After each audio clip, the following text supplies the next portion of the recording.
तो चलिए हम लोग इस क्लास में जो इनवर्स ऑफ अ फंक्शन पे क्वेश्चन कर रहे थे उस क्वेश्चंस की सीरीज को आगे बढ़ाते हैं। पिछली क्लास में देखिए जो हम लोगों ने क्वेश्चन किए थे वो क्वेश्चन आपके basic inverse of the function directly निकालने पे बेस्ड थे। अभी जो हम लोग क्वेश्चन करेंगे वो धीरे धीरे उनका लेवल डिफिकल्ट करते चलेंगे, ठीक है। तो आप ये समझ सकते हो कि अब हम लोग कौन सा गियर डाल रहे हैं, गियर नंबर 2 डाल रहे हैं, ठीक है। तो उस पे बेस्ड हम लोग क्वेश्चन करते हैं। चलिए पहला क्वेश्चन देखिए क्या है। क्वेश्चन ये है कि if f is defined from 4 to 6 open on both sides to 6 to 8 open on both sides, fx equal to x plus greatest integer of x by 2। ये क्या है, ये किसका सिंबल है, ग्रेटेस्ट इंटीजर का, ध्यान रखिएगा। f is defined from 4 to 6 to 6 to 8, fx equal to x plus greatest integer of x by 2, then f inverse x will be अब ये जो f इनवर्स x है ये मैं आपको ऑप्शन दे रहा हूं, आपको ऑप्शन से निकालना है ना। f इनवर्स x नहीं निकालना है बस डायरेक्टली, f इनवर्स x निकाल के मैच कराना है कि कौन सा ऑप्शन करेक्ट होगा, ठीक है। तो देखिए चार ऑप्शन में यहाँ पे लिख रहा हूँ। A option x minus greatest integer x, B option है x minus greatest integer of x by 2, C option है x minus greatest integer of x by 3 and D option है x minus greatest integer of x by 4, ठीक है। तो very good question, conceptual question, option के कारण ये और भी कॉन्सेप्चुअल हो गया है। तो पहले आप इसको करिए, फिर उसके बाद हम इसको करते हैं, फिर देखिए कि इसमें क्या कॉन्सेप्ट छुपा हुआ है, ठीक है।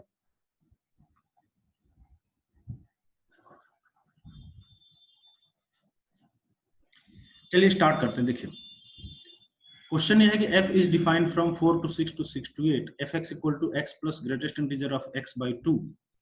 तो पहला स्टेप ये है, अगर आप इसका इनवर्स निकालना चाहते हो तो पहला स्टेप ये है कि express x in terms of y, x को y के टर्म में एक्सप्रेस करना है। तो पहले इसको y करके लिखो clearly, y is equal to x plus greatest integer of x by 2, ठीक है। अब देखो एक बहुत बड़ी प्रॉब्लम है ये ग्रेटेस्ट इंटीजर। जब तक ये ग्रेटेस्ट इंटीजर है तब तक आप x को y के टर्म में एक्सप्रेस नहीं कर पाओगे। अच्छा एक और मुसीबत कि अगर मान लीजिए कि ये इंटरवल कुछ और दे दिया जाता 4 to 8 कुछ ऐसा, तो फिर ये हमेशा इन्वर्टिबल भी नहीं रहेगा ना। ये पता चला ये 1 1 ऑन 2 हो भी नहीं पाएगा, ये हमेशा इन्वर्टिबल भी नहीं रहेगा, ये मतलब ऑन 2 ही नहीं हो पाएगा, इसकी रेंज में से कुछ पॉइंट मिस हो जाएगा।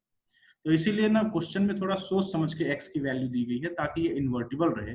जरा ध्यान से देखिए, जरा ध्यान से इसके डोमेन को रीड करिए, ठीक है। तो ग्रेटेस्ट इंटीजर आते ही आपके दिमाग में थोड़ा डाउट तो आना चाहिए ना कि अरे ये 1 1 ऑन 2 होगा भी कि नहीं होगा, ये इन्वर्टिबल होगा भी कि नहीं होगा। सिंस चार ऑप्शन दिए हैं तो इन्वर्टिबल तो है, तो किस तरीके से इन्वर्टिबल होगा। तो थोड़ा डोमेन पे दिमाग दौड़ाइए कि डोमेन क्या दिया हुआ है। डोमेन क्या दिया, 4 to 6, मतलब x की वैल्यू 4 to 6 लाई कर रही है। और अगर x की वैल्यू 4 to 6 है तो इस इंटरवल के लिए आपको इस फंक्शन का इनवर्स निकालना है। तो इस इंटरवल के लिए इस फंक्शन को जरा रीड करते हैं। अगर x आपका 4 से 6 है तो x बाई 2 किस इंटरवल में होगा, x बाई 2, x बाई 2 जो है वो 2 से 3 के बीच में होगा। देखिए यहाँ पे लिख के भी दिखा देता हूँ, x बाई 2 किस इंटरवल में बिलोंग करेगा, 2 से डिवाइड करोगे तो 2 से 3 के बीच में बिलोंग करेगा, ठीक है। अगर x बाई 2 2 से 3 के बीच में बिलोंग किया, अगर ये 2 से 3 के बीच में बिलोंग किया तो इसका ग्रेटेस्ट इंटीजर ऑलवेज 2 रहेगा, है ना। तो बेसिकली जिस इंटरवल के लिए 4 to 6 के लिए आपको इस फंक्शन का इनवर्स निकालना है, उस इंटरवल में ये फंक्शन हमेशा y is equal to x plus 2 rule को फॉलो करता है। क्लियर, जिस डोमेन में आपको इस फंक्शन का इनवर्स निकालना है, इस पूरे डोमेन में ये फंक्शन किस रूल को फॉलो करता है, y equal to x plus 2 rule को फॉलो करता है। Because for the entire domain of x belonging to 4 to 6 ये 2 to 3 होगा और इसका ग्रेटेस्ट इंटीजर 2 होगा। तो इस इंटरवल में जब ये फंक्शन हो गया इफेक्टिवली, मतलब आपको इसका इनवर्स निकालना, इसका इनवर्स बहुत आसान है। Express x in terms of y, ये तो 1 सेकंड का काम है, express x in terms of y, बस हो गया। इंटरचेंज एक्स एंड वाई, तो यहाँ पे देखिए एक्स और वाई को इंटरचेंज करोगे तो एफ इनवर्स आ गया, f inverse x equal to आ गया एक्स माइनस टू, है ना, क्या आ गया एक्स माइनस टू। लेकिन अब अगली प्रॉब्लम यह है कि यहाँ x माइनस टू तो दिया ही नहीं है, x माइनस टू तो मैंने दिया ही नहीं, मैंने ऑप्शन में ये सब ग्रेटेस्ट इंटीजर के टर्म में दिया है, ठीक है। तो अब आप डिसाइड करिए कि इनमें से ऐसा कौन सा ऑप्शन है जो x की वैल्यू डालने पे x माइनस टू में रिड्यूस हो जाता है, x माइनस टू में रिड्यूस हो जाएगा। तो इनमें से जो ऑप्शन x की वैल्यू डालने पे x माइनस टू में रिड्यूस हो जाएगा वही आपका करेक्ट आंसर होगा, ठीक है। अब अगली प्रॉब्लम यह है कि इसमें x की वैल्यू क्या डाल के देखें, 4 to 6 डाल के देखें, 4 to 6 डाल के देखें कौन सा रिड्यूस हो रहा है, नो 4 to 6 नहीं डालना है, ठीक है। देखो कॉन्सेप्चुअली समझिएगा, ये f इनवर्स x है, ठीक है, या ये f इनवर्स x है, इसमें x की वैल्यू या इनपुट की वैल्यू या डोमेन की वैल्यू क्या डालोगे, जो आपके फंक्शन का रेंज था वो आपके इनवर्स का डोमेन होगा। तो ये जो इस फंक्शन का रेंज था 6 to 8, इसके इनवर्स का इनपुट, इसके इनवर्स का डोमेन या इसके इनवर्स में x की वैल्यू जो है वो क्या होगी 6 to 8, समझे। तो यहाँ पे ध्यान रखिएगा कि फॉर इनवर्स आपको x की वैल्यू 6 to 8 रखनी है, ध्यान रखिएगा ये बात, ठीक है। बात क्लियर है ना, क्यों 6 to 8, क्योंकि फंक्शन का जो रेंज है वो इसके इनवर्स का डोमेन या x की वैल्यू बनेगा और यहाँ इनवर्स में हमें x की वैल्यू डालनी है, ठीक है। तो 6 to 8 रख के देखो कि इनमें से कौन सा ऑप्शन x माइनस टू में रिड्यूस होता है। पहला ऑप्शन, अगर x 6 to 8 है तो इसका ग्रेटेस्ट इंटीजर नो 6 भी हो सकता है, 7 भी हो सकता है, रिजेक्ट दिस। ये x by 2, x by 2 देखो 3 से 4 के बीच में आएगा, x by 2 3 से 4 के बीच में आएगा और इसका ग्रेटेस्ट इंटीजर 3 होगा, तो x माइनस 3 बनेगा, इसको भी रिजेक्ट करिए। x by 3, x by 3 जो है वो 2 से लेकर के 8 by 3 के बीच में होगा, 2 से 8 by 3, तो यस 2 से 8 by 3 जो है इसका ग्रेटेस्ट इंटीजर कितना आएगा, 2 ही आएगा, तो ये इफेक्टिवली x माइनस 2 बनेगा, है ना। इस x के लिए ये वाला है जो x माइनस 2 बनेगा, और ये क्या बनेगा, ये आपका 6 by 4, ये बनेगा 1 पॉइंट समथिंग, और अप टू 8 तो 1 पॉइंट समथिंग से 2, तो ये ग्रेटेस्ट इंटीजर इसका 1 बनेगा। तो इसलिए यहाँ पे कौन सा ऑप्शन करेक्ट हो रहा है, यहाँ पे आपका सी ऑप्शन करेक्ट हो रहा है, ठीक है। तो क्वेश्चन टेक्निकल है, समझ में आया जो पॉइंट मैं बताना चाह रहा हूँ, इसके इनवर्स में जो आप x की वैल्यू डाल रहे हो वो ये मत डालिएगा, ये वाला डालना है, ठीक है। चलिए ठीक है, एक और अच्छा क्वेश्चन, नेक्स्ट क्वेश्चन पे आते हैं, कर लीजिए इसको, उसके बाद फिर इस क्वेश्चन को आप ट्राई करिए और फिर इसके बाद इसका सोल्यूशन देखते हैं कि क्या होगा, ठीक है। देखिए क्वेश्चन है इस बार आपका कि इफ fx इक्वल टू, और इस बार फंक्शन ना पीस वाइज डिफाइंड दिया हुआ है, x cube minus 1 for x less than 2 and x square plus 3 for x greater or equal to 2, then find f inverse x, ठीक है। अगेन वेरी गुड क्वेश्चन, एक अच्छा क्वेश्चन है, आपको fx दिया हुआ है, एक पीस वाइज डिफाइंड फंक्शन दिया हुआ है और इस पीस वाइज डिफाइंड फंक्शन का आपको इनवर्स निकालना है, ठीक है। तो कोशिश करिए, अच्छा क्वेश्चन है, काफी बातें सीखने को मिलेंगी, उसके बाद फिर देखते हैं कि इसका सोल्यूशन किस तरीके से होता है।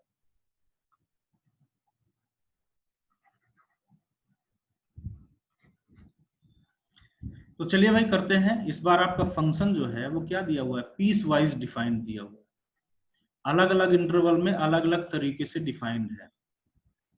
x लेस देन 2 के लिए अलग डिफाइंड है, x square plus 3 for x greater or equal to 2, x greater or equal to 2 के लिए अलग डिफाइंड है।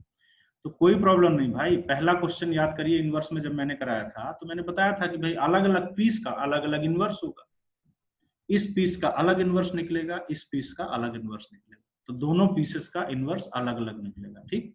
तो चलो पहले पीस का इनवर्स निकालते हैं, ऊपर वाले का, और इनवर्स निकालने का प्रोसेस तो हम लोग सेम फॉलो करेंगे कि y equal to x cube minus 1, express x in terms of y, तो x को y के टर्म में लाने के लिए 1 को उधर भेजे, तो आपको मिलेगा x³ is equal to y plus 1, power 3 को उधर भेजो तो x equal to y plus 1 का क्यूब रूट या y plus 1 whole to the power 1/3।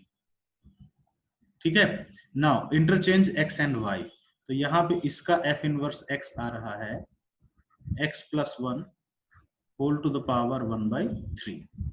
ठीक है, तो पहले पोर्शन का इनवर्स हम लोगों ने निकाल लिया। ठीक, पहले पोर्शन का इनवर्स हम लोगों ने निकाल लिया। अब चलिए दूसरे पोर्शन का निकालते हैं। जैसा मैंने बताया था फंक्शन पीसेस में डिफाइंड है, तो अलग अलग पीस का अलग अलग इनवर्स निकालते हैं। अब इसका निकालते हैं, देखो तो फिर से इसमें भी वही काम करते हैं, express x in terms of y, 3 को उधर भेजिए, x² equal to y minus 3, x equal to plus minus under root y minus 3। यहाँ पे प्लस माइनस का चक्कर आया, कौन सा लेना है, it will be decided by domain. Domain बोलता है 2 से बड़ा लेना है, तो जब 2 से बड़ा लेना है तो ऑब्वियसली प्लस वाला लोगे, माइनस का कोई चांस नहीं है, तो x equal to under root y minus 3 and lastly interchange x and y, so f inverse x equal to under root of, यहाँ पे y की जगह पे x रखिए, x माइनस 3।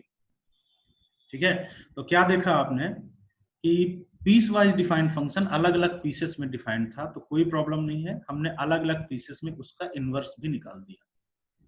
अब लास्ट में इसको ऐसे ही बना के लिखना पड़ेगा। ठीक है, ऐसे काम नहीं चलेगा, इसको बना के ऐसे लिखिए, so f inverse x equal to,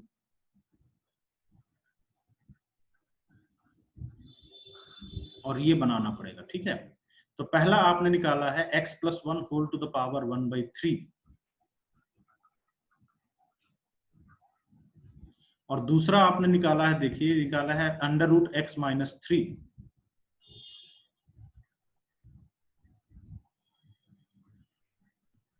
अभी यहाँ पे x की वैल्यू लिखना बाकी है कि ये किस x के लिए और ये किस x के लिए। ठीक है, तो देखिए क्या लिखा जाए, ये लिखा जाए x, दिस इज फर्स्ट वाला for x less than 2 and second वाला for x less than 2, second वाला for x greater or equal to 2, ऐसा लिखा जाए क्या? बिल्कुल नहीं लिखा जाए। ठीक है, एकदम गलत होगा, ध्यान रखिएगा, अगर किसी ने वो काम किया है तो एकदम गलत है। क्यों गलत है? द रीजन इज सेम जो मैंने पिछले क्वेश्चन में बताया था, ये जो x था ये fx के लिए था, समझे, और यहाँ पे जो आप f इनवर्स x लिख रहे हो, तो f इनवर्स x में जो x लिखोगे, जो डोमेन लिखोगे, वो क्या लिखोगे, वो ओरिजिनल फंक्शन का जो रेंज होगा वो इसका डोमेन होगा, समझे। तो यहाँ पे x की वैल्यू, उसकी x की वैल्यू मत लिखिएगा, उसका जो रेंज होगा वो यहाँ पे x की वैल्यू का काम करेगा, because range of the function becomes in domain of the inverse of this function. ठीक है, सो दैट मीन्स कि इस फंक्शन का रेंज निकालना पड़ेगा, समझे, इस फंक्शन का पहले रेंज निकालना पड़ेगा, इसका जो रेंज होगा वही हमारे इनवर्स का डोमेन होगा। तो चलिए पहले इसका रेंज निकालते हैं। यहाँ पे देखिए ध्यान से, पहला वाला इसको देखिए तो x³ तो लगातार बढ़ता जाता है ना, तो x लेस देन 2, 2 से छोटा अगर आप माइनस इन्फिनिटी रखोगे तो ये माइनस इन्फिनिटी देगा, 2 पे ये कितनी वैल्यू देगा, 8 माइनस 1 7, तो इसका रेंज आ रहा है y लेस देन 7। इसका क्या आएगा देखो तो, 2 रखोगे तो 2 2 जब 4 प्लस 3 7, तो अगर 2 से बड़ा रखोगे तो ये वाली वैल्यू हमेशा 7 से बड़ी आएगी, तो इसका रेंज आ रहा y greater or equal to 7। तो ये है इसका रेंज। अब इसका जो रेंज है वो इसके इनवर्स का डोमेन बन जाएगा। ठीक है, ये जो आपको प्रॉपर्टी नंबर 1 मैंने आपको लिखाई थी, बड़ी इंपॉर्टेंट प्रॉपर्टी, तो आप देख लो कितना काम में आ रहा है।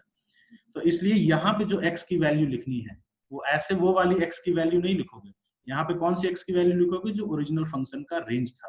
तो पहले वाले में लिखिए फॉर x लेस देन 7, और दूसरे वाले में लिखिए for x greater or equal to 7। So that becomes the correct answer for f inverse x of the given piecewise defined function. ठीक है, अगर आपको कोई डाउट है तो आप पूछ सकते हो, जल्दी से नोट करिए, हम लोग अगले क्वेश्चन की ओर फिर मूव करें। ठीक है,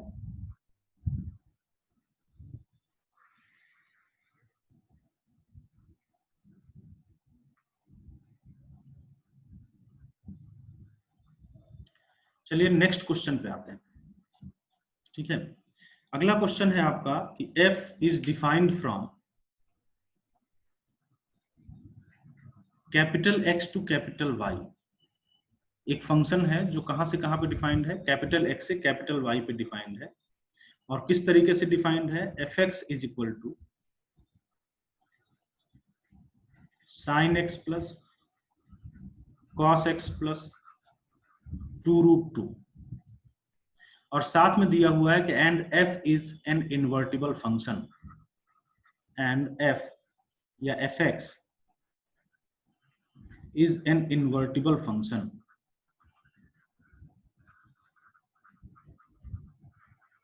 ठीक है, ये एफ एक्स जो है ये कैसा फंक्शन है, ये एक इन्वर्टिबल फंक्शन है। देन एक्स एंड वाई में बी, तो आपसे क्वेश्चन पूछा जा रहा है कि then capital x and capital y में बी, ये कैपिटल एक्स और कैपिटल वाई क्या हो सकती हैं। ठीक है, अगर एफ एक्स ये दिया हुआ है और दिया हुआ है कि ये एक इन्वर्टिबल फंक्शन है, इन्वर्टिबल फंक्शन का क्या मतलब होता है, इन्वर्टिबल फंक्शन का मतलब ये 1 1 भी है एंड ऑन टू भी है। ऑन टू मतलब कोडोमेन इक्वल टू रेंज, तो इसका जो रेंज आएगा वो कोडोमेन के इक्वल होगा, वेरी इजी। और साथ में ये 1 1 है, तो आपको इसका वो डोमेन चूज करना है जिसके लिए ये 1 1 है। तो वही ये पूछ रहा है कि देन एक्स एंड वाई में बी, इस डोमेन की वैल्यू क्या होगी, इस कोडोमेन की वैल्यू क्या होगी, ताकि ये इन्वर्टिबल या 1 1 ऑन टू हो जाए। अब इसमें मैं आपको 4 ऑप्शन दे रहा हूँ, more than 1 option may be correct. ठीक है, एक से ज्यादा ऑप्शन करेक्ट हो सकते हैं। पहला ऑप्शन है, इधर x की वैल्यू है देखो -3π/4 to π/4 to √2 to 3√2, √2 to ये 3√2 है। ठीक, that is your first option, मतलब ये कैपिटल एक्स की वैल्यू, कैपिटल वाई की वैल्यू। ठीक, दूसरा ऑप्शन देखिए, दूसरा ऑप्शन है π/4 to 3π/4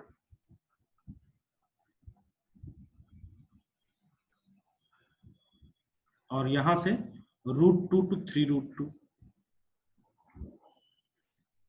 तीसरा ऑप्शन है C option, -π/4 to 3π/4 to √2 to 3√2। और चौथा ऑप्शन है -3π/4 to 3π/4 to √2 to 3√2। ठीक है, तो ये मोर देन 1 करेक्ट है, इसलिए सारी चीजों को अच्छे से चेक करिए, जो कॉन्सेप्ट आपको पता है वो लगाइए इन्वर्टिबल फंक्शन के लिए और सही आंसर चूज करिए। ठीक है, उसके बाद फिर इसका सोल्यूशन देखिए कि क्या सही इसका तरीका करने का।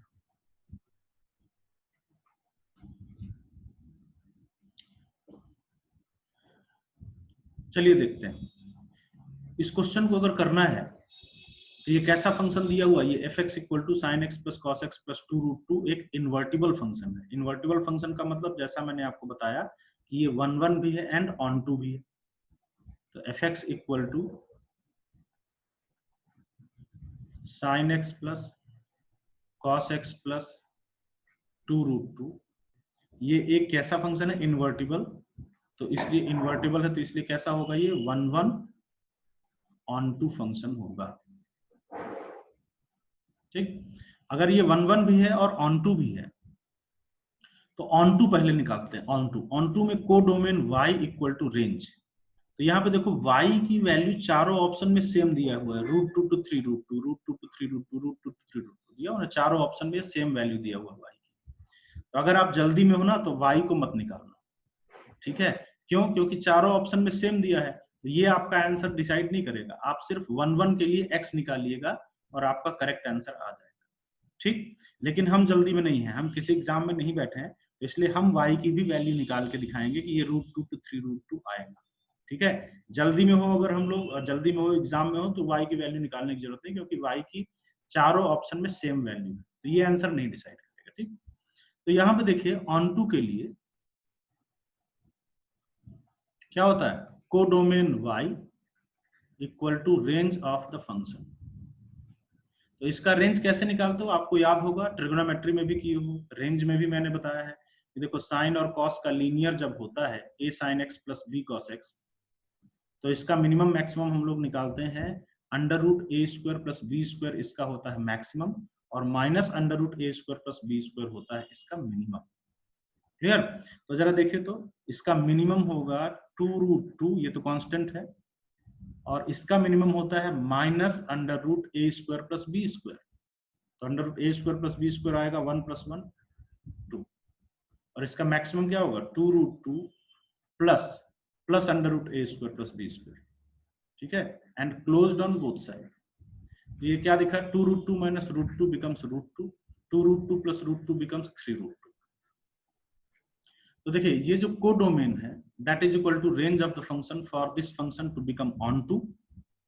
ठीक है, तो इसलिए कैपिटल Y की वैल्यू क्या हो जाएगी, √2 to 3√2, जो चारों ऑप्शन में दे रखा है। अब हम लोग चलते हैं किधर की ओर, 1-1 की ओर। 1-1 के लिए क्या करते हो, 1-1 के लिए मैंने आपको कुछ तरीके बताए थे।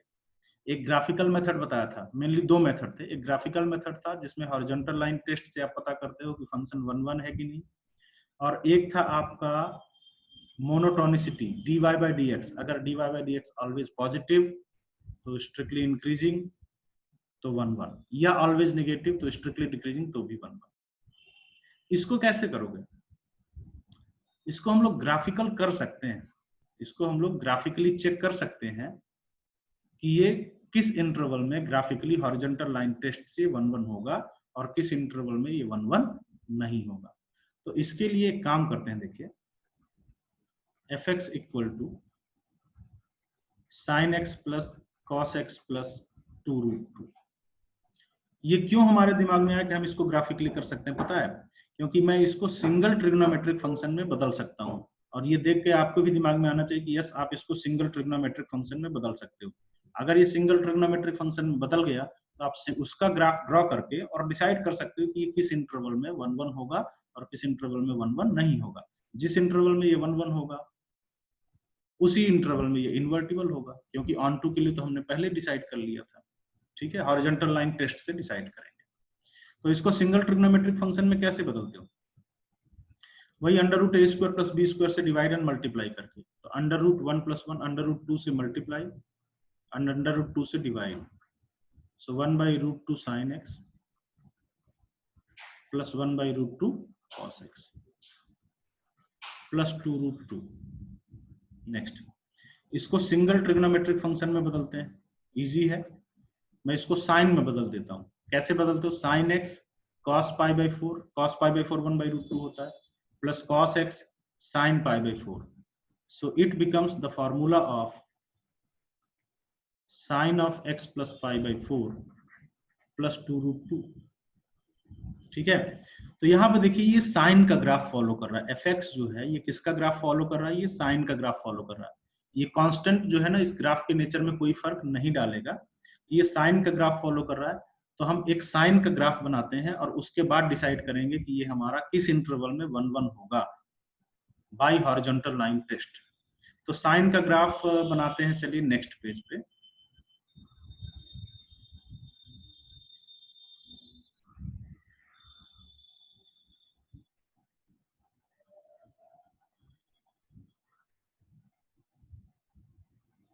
ये पहले हम लोग क्या बना देते हैं, कोऑर्डिनेट एक्सिस, फिर उसके बाद हम लोग साइन के ग्राफ को बनाते हैं। ठीक है, साइन का ग्राफ आप सबको पता है,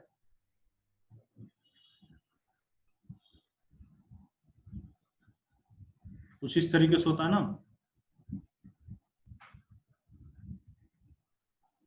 ठीक है, आगे देखिए।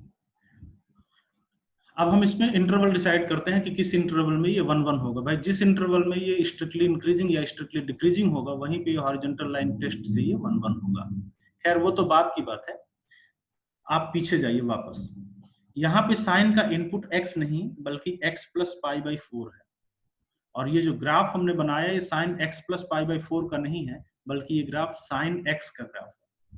तो इसलिए हम इनपुट देखते हैं कि भाई fx का इनपुट कहां से कहां तक वेरी करेगा, या साइन का इनपुट कहां से कहां तक वेरी करेगा।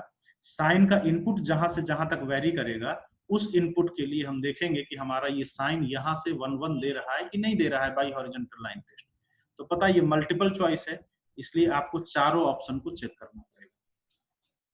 तो पहला ऑप्शन देखते हैं। पहला ऑप्शन बोल रहा है x आपका -3 π/4 से π/4। पहला ऑप्शन क्या दे रहा है, x आपका -3π/4 से π/4। तो अगर x -3π/4 से π/4, तो यहाँ पे fx में साइन का इनपुट कहां से कहां तक, fx में साइन का इनपुट है x + π/4, तो भाई x + π/4 जो है वो कहां से कहां तक, इसमें π/4 ऐड करोगे तो π/2, इसमें π/4 ऐड करोगे तो -2π/4 या -π/2।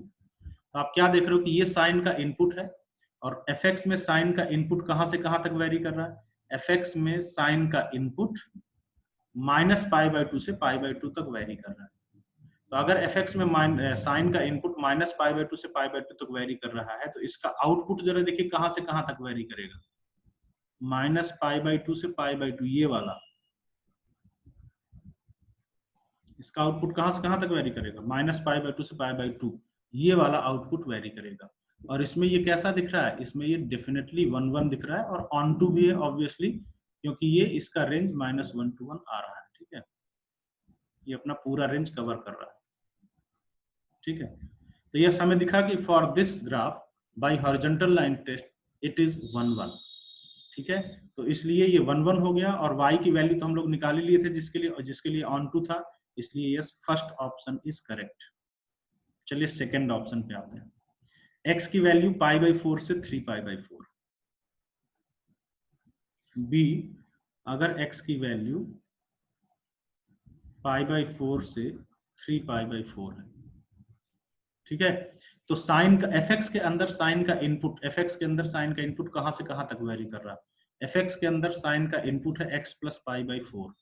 अब देखिए x + π/4 जो है, इसमें π/4 ऐड करोगे तो π/2, इसमें π/4 ऐड करोगे तो 3π/4 + π/4 4π/4, 4π/4 कितना हो गया पाई। ठीक है, तो x आपका π/4 से 3π/4 अगर सेकेंड ऑप्शन में दिया हुआ है π/4 से 3π/4, तो इसमें साइन का इनपुट जो है वो कहां से कहां तक वेरी कर रहा है, π/2 से पाई वेरी कर रहा है। देखो π/2 से अब पाई, ये वाला ग्राफ, इसमें स्ट्रिक्टली डिक्रीजिंग तो है, 1 1 तो है, लेकिन ऑन टू नहीं होगा, है ना, ये अपना पूरा रेंज नहीं देगा, तो इसलिए हम इस ऑप्शन को रिजेक्ट करते हैं। 1 1 तो है लेकिन ऑन टू नहीं है, इसलिए ये इन्वर्टिबल नहीं होगा। ठीक है, चलिए थर्ड ऑप्शन पे आते हैं, सी ऑप्शन पे आते हैं। सी ऑप्शन देखिए आपको दिया हुआ है -π/4 से 3π/4, x की वैल्यू -π/4 से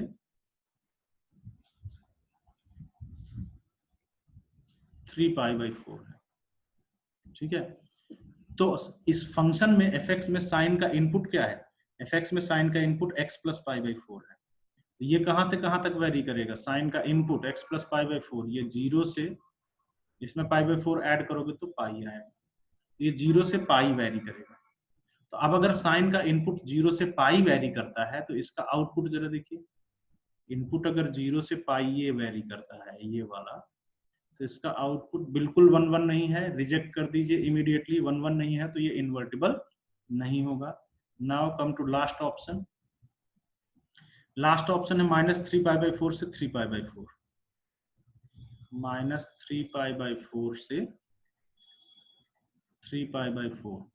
तो fx के अंदर साइन का इनपुट x + π/4 है, तो x + π/4 जो है, π/4 ऐड करो +π/4, तो -2π/4 या क्या हो जाएगा -π/2, इसमें π/4 ऐड करोगे तो 4π/4 या पाई। ये तो बिल्कुल नहीं, अगर साइन का इनपुट -π/2 से पाई तक वेरी कर रहा है, ये पूरा, ये तो किसी कीमत पे 1 1 नहीं है ना, देखो यहाँ से हॉरिजॉन्टल लाइन टेस्ट से 1 1 नहीं है, so ये भी rejected. So only first option is correct, only first option is correct. देखिए कई बार क्वेश्चन होता है ना कि 1 और मोर देन 1 करेक्ट, तो आप ऐसे समझिए कि ये वही क्वेश्चन है, 1 और मोर देन 1 करेक्ट क्वेश्चन है। इसमें सिर्फ एक ही करेक्ट था, भले ही मल्टीपल चॉइस मैंने बोला था, but only A option is correct. Clear है? अच्छा, ऑप्शन चेक करना बेटर रहता है, हालांकि एक और रास्ता है कि आप ऐसे भी कर सकते हो। अच्छा, ये 1 1 कब होगा, साइन के फंक्शन में बदल जाता है, तो साइन के इनपुट को एनालाइज करते हैं कि x + π/4 अगर साइन का इनपुट -π/2 से π/2 है, अगर साइन का इनपुट -π/2 से π/2 है तो ये 1 1 होगा। तो आप इसको ऐसे कर सकते हो कि अच्छा x + π/4 अगर -π/2 से π/2 है तो ये 1 1 होगा। तो फिर इसके हिसाब से x की वैल्यू निकाल ली। लेकिन हम ऐसा इसलिए नहीं किए क्योंकि मल्टीपल चॉइस में ये खतरा हो जाएगा ना। ये इंटरवल तो कुछ भी हो सकता है भाई, x + π/4 आप π/2 से 3π/2 के बीच कर दो, x + π/4 आप 3π/2 से 5π/2 के बीच कर दो, x + π/4 आप यहाँ से यहाँ के बीच कर दो, है ना। तो इसलिए बहुत सारी पॉसिबिलिटी है, इसलिए इस क्वेश्चन में बेटर था कि हम इसको ऑप्शन से चेक करते कि x किस इंटरवल में था, इसके बाद साइन का इनपुट किस इंटरवल में निकल करके आया, साइन का इनपुट जिस इंटरवल में था तो हमने फिर उसके आउटपुट को एनालाइज किया इनपुट के हिसाब से कि ये 1 1 है कि नहीं। तो हमारा डिसाइड हो गया कि हमारा fx जो है वो 1 1 है कि नहीं। ऑन टू तो हम पहले ही बना चुके थे। So for option A the given function is 1 1 and onto. ठीक है, कोई डाउट है तो आप देख सकते हो, और नहीं तो जल्दी से फटाफट नोट करिए, इसके बाद हम लोग नेक्स्ट क्वेश्चन पे आते हैं। ठीक है, हो गया। तो चलिए अगले क्वेश्चन की ओर मूव करते हैं। अब जो भी क्वेश्चन हम लोग कर रहे हैं वो सारे क्वेश्चन बहुत ही अच्छे क्वेश्चन है। उन सारे क्वेश्चन से आपको कुछ ना कुछ बातें सीखनी है, कुछ ना कुछ प्रॉपर्टीज आपको याद करनी है और फिर क्वेश्चन को सॉल्व करना है। ठीक है, तो देखिए नेक्स्ट क्वेश्चन है, if fx equal to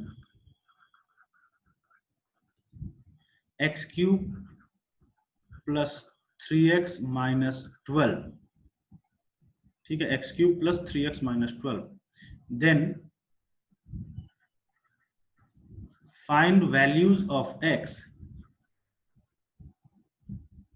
find values of x for which fx equal to f inverse x।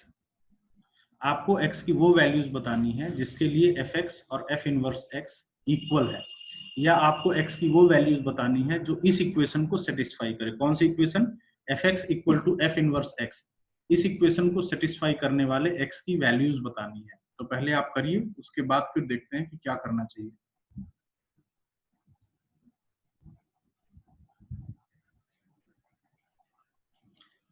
चलिए देखते हैं। यहाँ पे आपको ना x की वो वैल्यू बतानी है जिसके लिए fx equal to f inverse x है, या x की वो वैल्यू बतानी है जिसके लिए ये इक्वेशन सेटिस्फाई हो रही है, fx equal to f inverse x। तो पता यहाँ पे आप इस fx का इनवर्स नहीं निकाल सकते हो, ऑल्दो इट इज इन्वर्टिबल, ये इन्वर्टिबल फंक्शन है, लेकिन आप इसका इनवर्स नहीं निकाल सकते हो। ठीक है, जैसे मैं आपको दिखाता हूँ पहले, हालांकि इसका क्वेश्चन में ज्यादा जरूरत नहीं है, लेकिन फिर भी इनवर्स निकालने का क्या प्रोसेस है? y is equal to x³ + 3x - 12, आप बोलते हो express x in terms of y। ठीक है, लेकिन यहाँ पे ये क्यूबिक है और क्यूबिक को सॉल्व करके आप x को y के टर्म में एक्सप्रेस नहीं कर पाओगे। ठीक है, तो इसलिए आप इसका इनवर्स नहीं निकाल सकते हो, ऑल्दो ये इन्वर्टिबल है। इन्वर्टिबल कैसे है मैं आपको दिखाता हूँ। देखो ये स्ट्रिक्टली इंक्रीजिंग है, आप dy/dx करो, तो dy/dx करोगे तो ये कितना आएगा? देखो 3x² + 3, और ये क्या दिख रहा है? ये ऑलवेज पॉजिटिव। सो dy/dx ऑलवेज पॉजिटिव मतलब ये फंक्शन स्ट्रिक्टली इंक्रीजिंग। जब ये स्ट्रिक्टली इंक्रीजिंग तो डेफिनेटली ये 1 1 ऑन टू तो होगा ही, क्योंकि इसका रेंज ऑल रियल नंबर है, तो इसलिए इन्वर्टिबल तो है, लेकिन इसका इनवर्स आप नहीं निकाल सकते हो। ठीक है, क्योंकि क्यूबिक को सॉल्व करके आप x को y के टर्म में एक्सप्रेस बिल्कुल नहीं कर सकते हो। तो ये अगर आप सोच रहे हो कि माने fx की वैल्यू दिया हुआ है, f इनवर्स x निकाल लेंगे और इस इक्वेशन को सॉल्व कर लेंगे, तो बिल्कुल गलत है ना। तो फिर मैंने आपको एक तरीका बताया था, याद करिए, मैंने प्रॉपर्टी में एक तरीका बताया था। मैंने बताया था कि fx equal to f inverse x को सॉल्व करने का मतलब है कि we are going to find those values of x where fx and f inverse x intersect each other। तो मैंने बताया था कि fx और f इनवर्स x एक दूसरे को y equal to x line पे इंटरसेक्ट करते हैं, इसलिए instead of solving fx equal to f inverse x, instead of solving fx equal to f inverse x, better to solve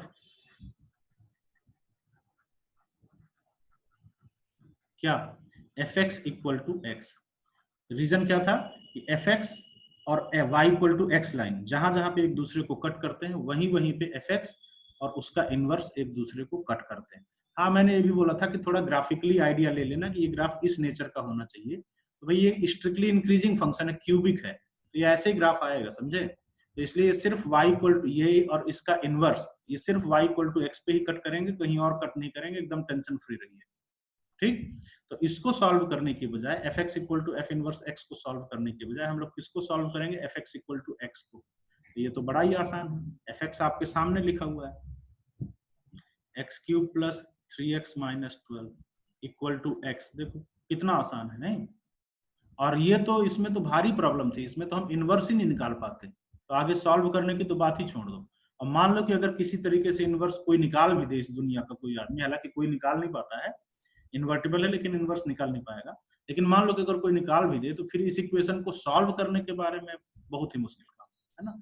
तो इसलिए हमेशा आप इसकी जगह पे ये करो, ये आपका काम बहुत आसान बना देता है। नाउ इट्स सिंपल, x को उधर ले जाइए, ये आपके पास कितना आएगा, x cube 3x minus x कितना हो जाएगा, plus 2x minus 12 equal to 0। ठीक, नाउ इस क्यूबिक को हम लोग को सॉल्व करना है। तो क्यूबिक को कैसे सॉल्व करते हो, क्यूबिक का पहला रूट आप हमेशा हिट एंड ट्रायल से निकालते हो। तो हिट एंड ट्रायल से जरा इसमें देखिए कि x की वैल्यू क्या आएगी, हिट एंड ट्रायल से इसका पहला रूट निकालिए। तो भाई हिट एंड ट्रायल से चलो x इक्वल टू 2 रखो, तो 2 का cube 8 plus 4, yes 12 minus 12 equal to 0, yes. तो आपने देखा हिट एंड ट्रायल से x equal to 2 is a root. Cubic का पहला रूट आप कैसे निकालते हो, हिट एंड ट्रायल से। हमें पता चल गया x इक्वल टू 2 इसका रूट है। तो बाकी के लिए क्या करोगे, तो आप बोलोगे कि x minus 2 will be a factor. x minus 2 जो है वो क्या होगा, इसका एक फैक्टर होगा। x minus 2 will be a factor. तो x माइनस 2 अगर इसका एक फैक्टर होगा तो बाकी फैक्टर कैसे निकालते हो, बाकी फैक्टर देखो आप दो तरीके से निकालते हो। एक जो आपका ट्रेडिशनल है, डिवाइड कर दो, कि आप इस x cube plus 2x minus 12 में x माइनस 2 से डिवाइड करो, है ना। तो यहाँ पे आपके पास आ जाएगा जो बाकी फैक्टर होगा। लेकिन मैंने आपको बताया था ये ना करना पड़े, एक्स्ट्रा स्पेस ना यूज करना पड़े, एक लाइन में आप एक्स्ट्रा फैक्टर निकाल लो, इसके लिए मैंने एक टेक्निक बताई थी। मैं वो टेक्निक फिर यहाँ पे करके दिखाता हूँ, ठीक है। आप मैच करना, जो लोग डिवीजन करोगे ना तो मैच कर लेना वही आएगा कि नहीं आएगा। तो क्या टेक्निक बताई थी भाई, x का x माइनस 2 एक फैक्टर होगा, ये ध्यान में रखते हुए आप स्टार्ट करिए x क्यूब से, पहला टर्म। x माइनस 2 फैक्टर बनाने के लिए आपको माइनस 2x स्क्वायर करना पड़ेगा, ताकि यहां से x स्क्वायर कॉमन आ जाए और x माइनस 2 फैक्टर बन जाए। लेकिन ये ध्यान रखना कि ये जो आपने माइनस 2x स्क्वायर किया ये खुद से किया है, ये ओरिजिनल क्वेश्चन में नहीं था। तो ओरिजिनल क्वेश्चन बदलना नहीं है, ध्यान रखना, ओरिजिनल क्वेश्चन चेंज थोड़ी करना है।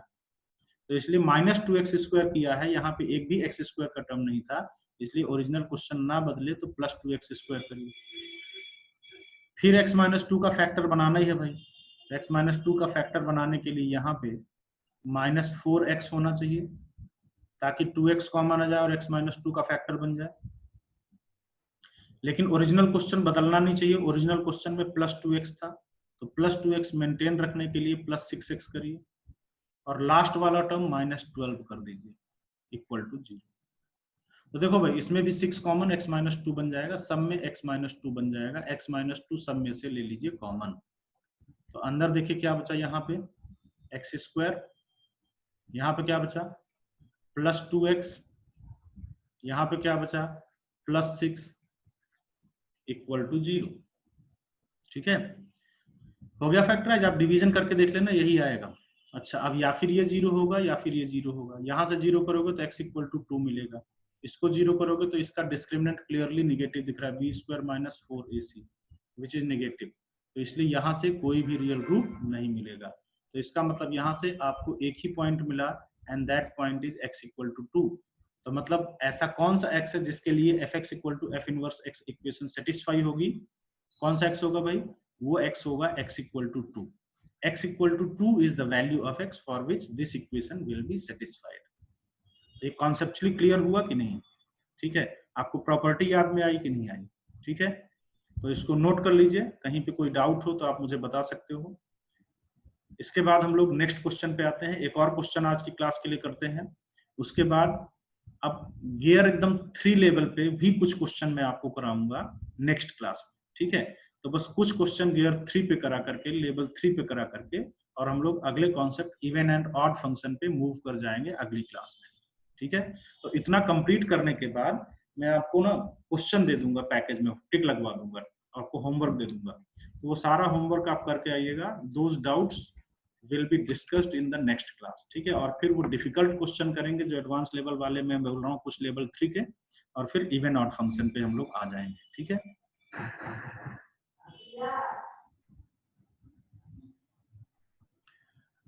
तो चलिए एक और क्वेश्चन देखिए, सिंपल सा क्वेश्चन है, छोटा क्वेश्चन है।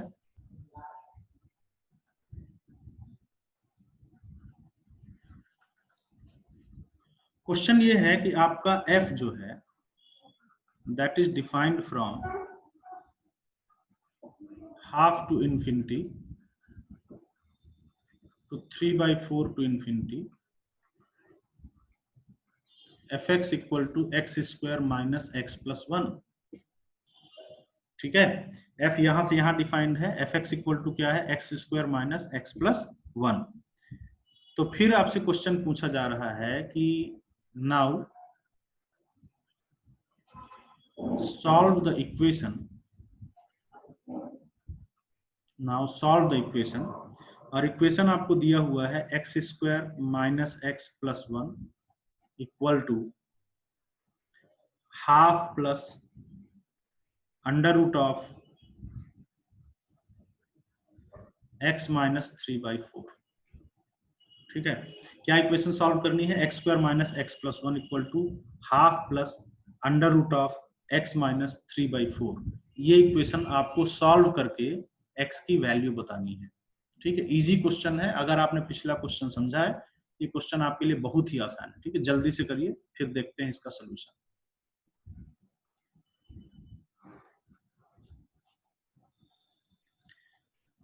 देखिए इस क्वेश्चन में एक हिंट दे रखा है भाई, इक्वेशन क्या दिया, x square minus x plus 1 equal to half plus under root of x minus 3/4। अगर आप ऐसे रैंडमली सॉल्व करोगे तो आप भारी परेशानी में फंसोगे।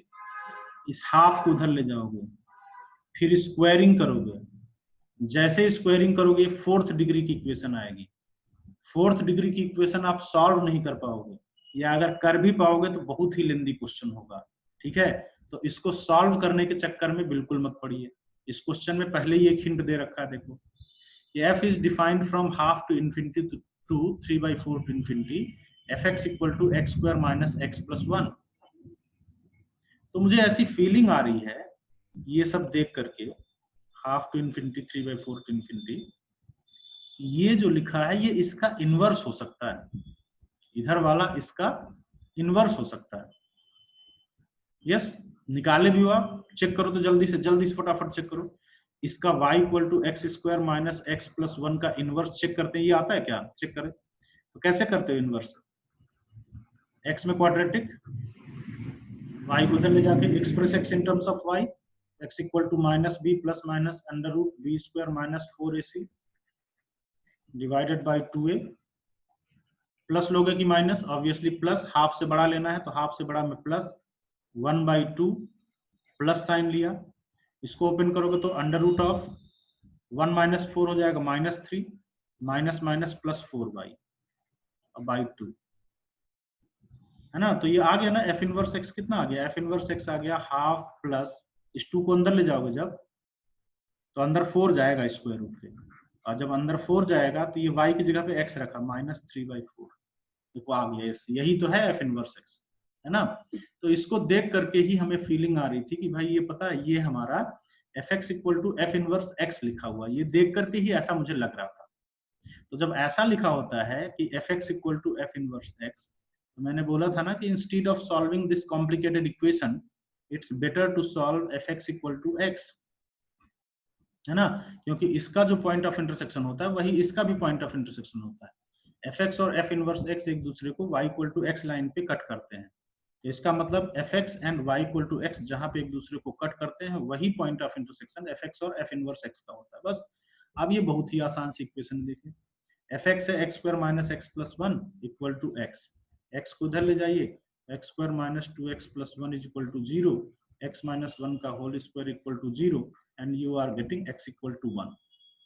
तो पता इस कॉम्प्लिकेटेड इक्वेशन का जो सोल्यूशन होगा वो क्या होगा, एक्स इक्वल टू वन होगा। बात समझ में आई? तो इस क्वेश्चन के साथ हम आज की क्लास फिनिश करते हैं। नेक्स्ट क्लास में इनवर्स ऑफ द फंक्शन पे मैं कुछ और एकदम हाईली एडवांस लेवल के कुछ क्वेश्चंस डिस्कस करूंगा, कुछ ही क्वेश्चन है ना, और उसके बाद हम लोग इवन एंड ऑड फंक्शन पे मूव कर जाएंगे।